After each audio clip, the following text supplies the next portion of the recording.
My name is Van Jenkins, and today we're going to be going over safety of a circular saw. So, as you can see on the circular saw, there's this like big motor part, and when you're cutting a board, you want to make sure that motor is on the inside where the board is laying. You don't want it on the outside where the board is going to fall. That could cause an injury to your leg or cause kickback. Another thing, when cutting a board, you want to make sure that the blade goes a little over a fourth of the board, just so it can just so it can get that clean cut. Another way is when using the circular saw. When you're about to cut, you can look at this opening on the side and you can see where it goes. It's called a fence. For those who don't know.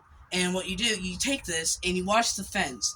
And as it's cutting, you want to watch that fence to make sure you're going with your marked line. Depending on how much you want to cut, if you want to cut 8 foot, you want to cut 8 inches or whatever, you have to mark where you're going to cut. And that fence allows you to see where your line is, so you don't go too far, too big of a cut or too small of a cut. So yeah, let's get this going. So whenever you're using a circular saw, you want to put one hand on this. Can't remember what it's called. I think it's called a hand guard or something. And not over here. This could cause your right hand. If it's one-handed, it could fall and cause kickback. So what you want to do, you want to make sure you firmly hold the circular saw, and then you start a little over, maybe a quarter of an inch, maybe half an inch, depending on how safe you want to be, away from the board so your circular saw can run before you cut it.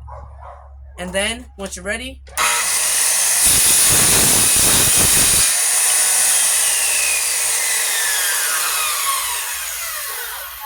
you don't really want to move until that blade's finished running, because you could cut yourself. But that's how you properly use a circular saw.